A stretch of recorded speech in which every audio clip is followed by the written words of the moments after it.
local TV guys put out like a video of what he's like pregame. He's kind of in your ear shouting the entire time. He's very energetic. What is the experience like pregame with Coach Luke when you're going through drills if you were to describe it? Yeah, he definitely gets us fired up. He still is able to strike that balance, though, of not getting guys. He talks about the edge. Like people say, playing with an edge. He says the thing about the edge is you want to be right up to it without falling over, because when you fall over the edge, bad things happen.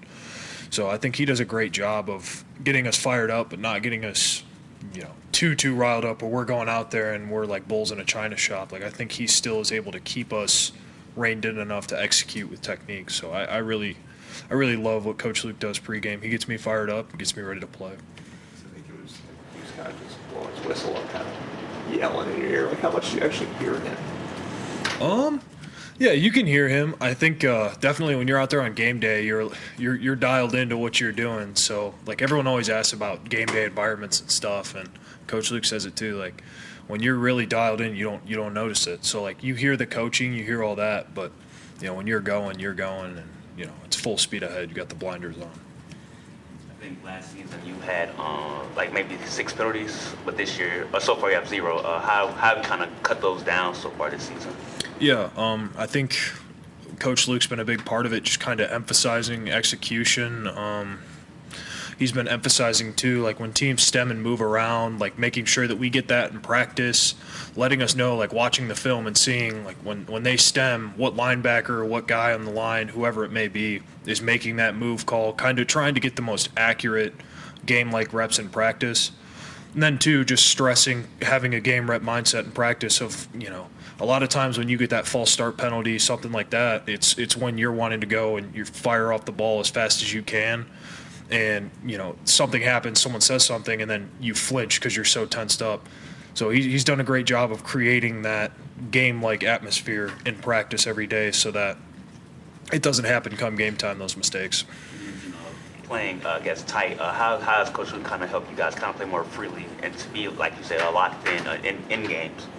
Yeah, I think he does a good job too. Like with the iPads, it's new, like having those on the sideline, but not being overly negative, but just correcting. I think he does a good job of, encouraging us more so than ridiculing us when we do make mistakes, because it's inevitable throughout the course of a game. But I think the way you come back from those mistakes and the way that he gets us to come back from those mistakes is really good.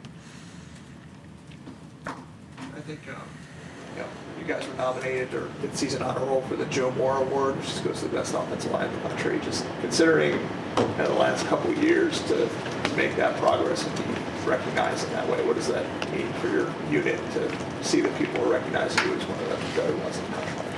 It's good to see. It's a step in the right direction. However, it's mid-season. There's a lot of football to be played. I feel like I've said that a lot to just a lot of people. Like there's a lot more ball to be played if we want to go where we want to go. Like there's a lot of games ahead. So it's that consistency that's really important, because you can get off to a good start. Like Coach Sweeney always says, some start fast, some start slow. The thoroughbred's great in every poll. Like we want to be a thoroughbred. We want to be great the whole way through. I think I was talking to you about this, but we heard that Adam Randall, one of the offensive memes, was saying something like, we expect to score 40 points, and if we don't score 40 points, that's disappointing now. Like, how different is the mindset of the offense in that way?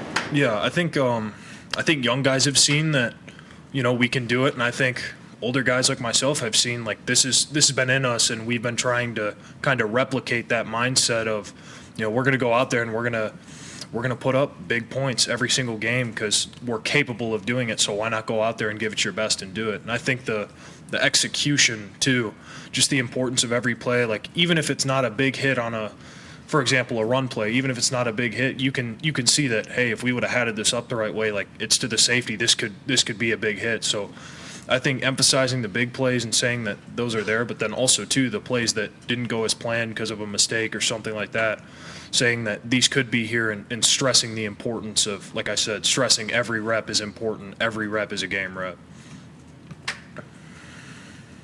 Phil Moff has had some pretty impressive runs thanks to you guys, and when he hits somebody, it's loud. Do you notice it when he runs over somebody? Yeah, it gets me fired up when I see Phil break a big one. That's probably one of the better feelings you can feel as an O lineman is knowing that you were able to, open up a hole for your running back to run through, and then seeing him pop a big one off of it. That's a great feeling. It gets the O line fired up. How often do you get to really see it? Because you're obviously busy doing something. Is it something you catch him in your peripheral eventually, or? It's normally, you're on your assignment, and eventually you end up coming off for one reason or another, and you kind of just look up and you see Phil going down the field, or you see, you're pass blocking and you see Cade through a deep ball to Wesco that's, going for a touchdown. You normally see once you're kind of done with your assignment. It's a great feeling. It's a really rewarding feeling. Because now, when you come in the jumbo package and you're at the tight end, Devontae's next to you, and Peter's behind you, is there any doubt in your mind that you guys are getting in the end zone? No, I said I forget who it was, Coach Sweeney or Coach Luke, kind of after that play that we ran, I was like, I don't know how any team can stop Peter Woods, isoing your back full speed and then Phil Maffa running behind him. That's a great package. It's a great feeling when they call that. There was no doubt on the whole O-line, the whole offense that we were going to get in the end zone on that one. Can you imagine being a defender and having Peter Woods coming at you at whatever miles per hour? Yeah, that would definitely be a rough day. I feel like that's one. If you're a defensive coach watching your guy go against him in film, you kind of just skip over that one and say, stuff happens. It's football. Because he's a freak of nature. Spiller's going into the Ring of Honor this weekend. Can you just speak to who he is and what he means to you guys as players specifically? Just the example he sets, the person he is.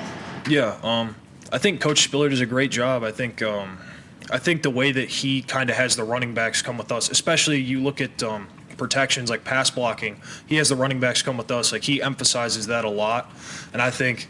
It shows when we're out there and Cade's able to throw one down the field because he has extra time because the O-line and the backs are on the same page and no one's on an edge. Everyone knows where they're going, they're targeted correctly, and they're executing. I think he does a great job in that.